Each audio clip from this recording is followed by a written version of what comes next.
Greetings fans, hyperfans, and people just lost looking for videos of cats on YouTube. I know I'm doing reviews really slowly. I'm sorry, but real life and things and reasons. Today I just headed into my local Argos, had to sort out a couple of Christmas presents, and I saw a toy, which I will get onto reviewing in a second. And whilst I was in the queue, there was a kid next to me who was buying the Lego minifigures. The person who'd sold them to him at the counter had said that if he got a swap, they'd change them over. The manager obviously said, no, because once you've opened them, we can't take them back. So I gave him a hand working out two that were at least different. And he asked me, so, do you review toys on YouTube? And I sort of lied and said yes, because I do, just not often enough. So to you, the kid that I saw in Argos in Harrow on the Sunday, thank you for the kick up the bum. I am getting on with doing Transformers reviews. Now, when I started my collection of Transformers, I said, okay, I'm not going to do duplicates of molds, and I'm not going to do duplicates of characters. Even though in G1, which is where my Transformers love started, I was having Cliffjumper and Bumblebee, and let's face it, they were identical, and Sideswipe and Red Alert, and yeah, lots and lots of mold duplications. I never really had the G1 Shockwave. My dad had a Diaclone one, which we weren't allowed to touch, but we did, and we broke it. Sorry, Dad. And I've never really seen a good Shockwave since. Until the Fall of Cybertron 1 came out, he doesn't transform into a gun, but he's beautiful, purple, has the mono eye, the big cannon, and I managed to get the hose from the Dark of the Moon Shockwave, and that just looks absolutely awesome on there. I did have to drill in at the bottom of the gun just to hook it up, but it looks fantastic in both modes. And then I have this teeny tiny Quakewave, or whatever he's called, who is the Fans Project one. I had not got any official Fans Project stuff, and I had a chance to pick him up very cheap from the eventually fantastic guys at Kapow Toys. Big shout out to you guys, thank you very much. So yeah, I've got two Shockwaves. Not the same mold, that's good, but I've got two Shockwaves. That's definitely enough, isn't it? That's enough for anybody. I'm certainly not going to go out and buy another Shockwave. Okay, I bought another Shockwave.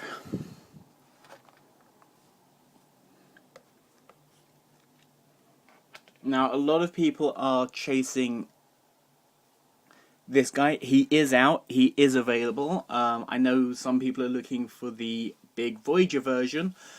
I don't have the space for that. But yeah, so let's have a look at this guy. He is a commander figure, which is what they are now calling scout size, so he's a little bit undersized for my collection. Order number from Argos. No tech specs on this guy. Backing card front has Beast Hunter's logo and Predator King. Photograph of him in Cybertronian tank mode. Decepticon logo. Photography on the back and generic artwork. Comes with Hyperflux Cannon. He is a Commander Series 3 007, and there is no way of really opening him up and keeping the packaging in a good state because it's this stuck on style. see what you get with him. Instruction sheet, made in Vietnam, warranty, and don't shoot at people. A tiny little strip of transformation in both directions. No bio information. I'll put that to one side because I'm a big boy and should be able to transform these without step-by-step guide. And it's one very safe long missile held in with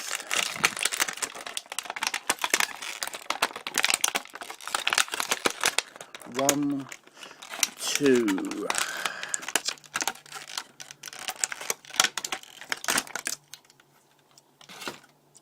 two long rubber bands,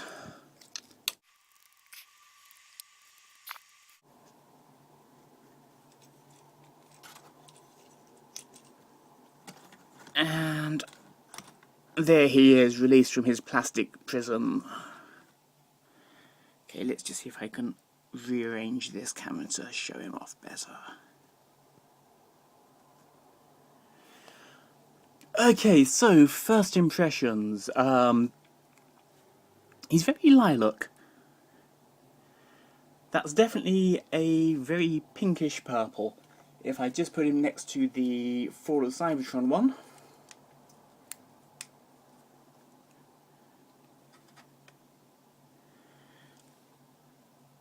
don't know if that is showing up, but yeah, he's a good few shades lighter than that. The head sculpt is very cool. He has these sort of horns. The eye is in that bright red gloss paint. Paint apps, you have the silver chest plate, the silver around the waist,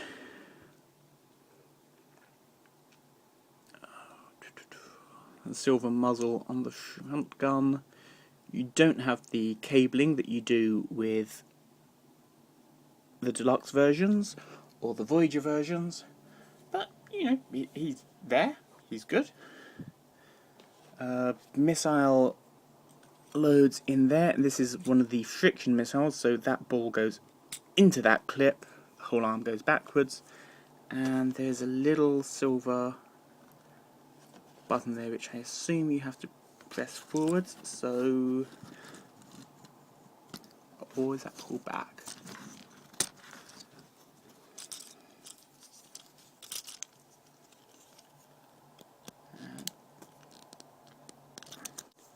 Okay, so the silver button stays where it is, and you push the rest of the tube forwards, and it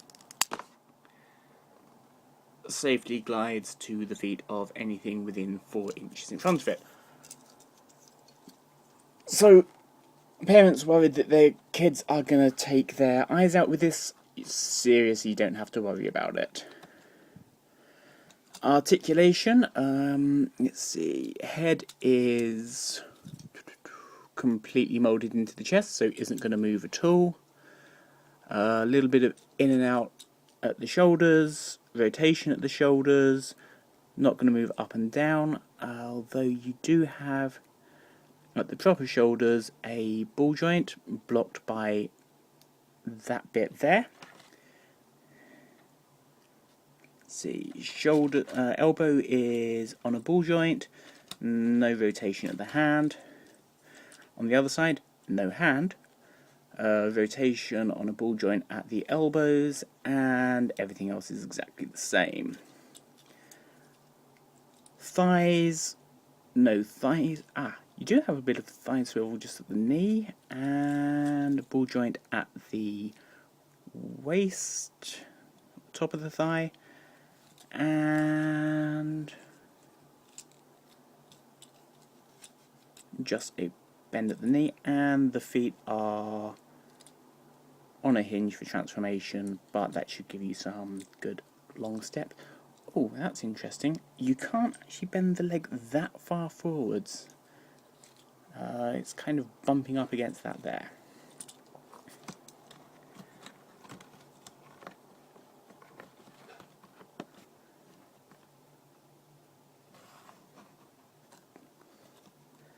But yeah, you can get him to do some sort of pretty epic wide stance poses, even if he can't raise his arm too high.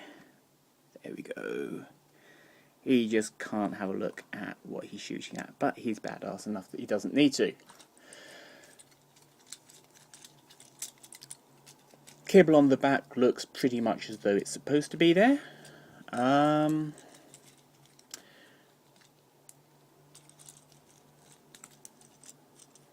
Let's get him transformed.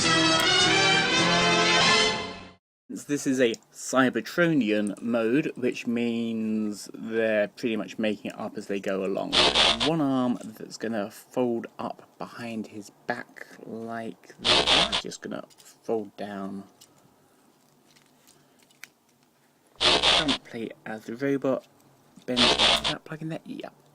You see that this is supposed to slide in or out. Ah, out. There we go. Try not to break your toys, kids. Leave that to the ham-fisted. Unplugged his other hand now. So we have, apparently,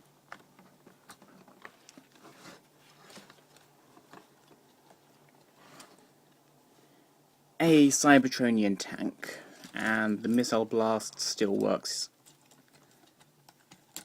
there. Push that forwards, and yeah, doesn't work any better in tank mode. Give me 1 second just to finish lining this up off camera, because it's marginally less embarrassing to do it that way.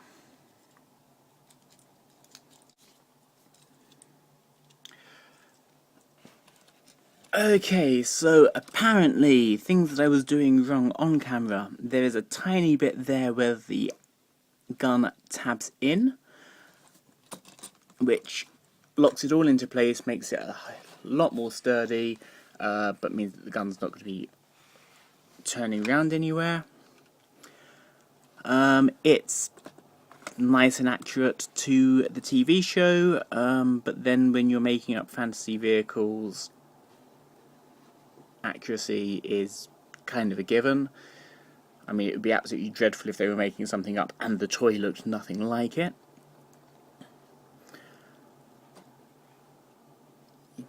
Far more visible in tank mode is the purple paint apps on the lilac backing, which is kind of cool. Some clever little bits of transformation. I like these little opening flaps up there. And he's fun. He is a fun little Cybertronian tank. But you can just about squeeze him onto the back there. Oh, let's do that.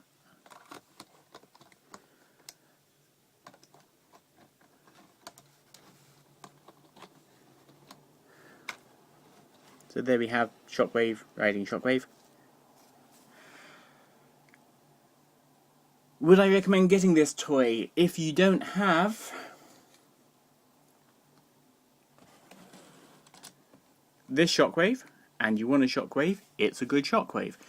If you want something that is a cool kick-ass tank, buy Warpath. If you want something to complete your Base Hunters line without having to get the Voyager class, sure, get him. He's fun. I don't think anybody is going to be racing to display him in tank mode.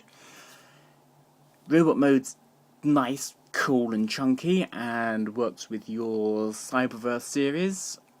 If you can get him on any discount, do so. I think the £9 that everybody's trying to charge for him at the moment is a little bit excessive. I remember when you could get deluxes at that price, but that just proves I'm old rather than anything else. If you can get him for £5 or £6, he's an awesome little toy. I will try and do a few more reviews this side of Christmas. Maybe I'll make it my New Year's resolution to get on with them a little bit more next year. Thank you for watching. I hope this has been entertaining, and thanks to the awesome little kid in Argos who pushed me to doing more of this stuff. Hope your Lego figures were cool once.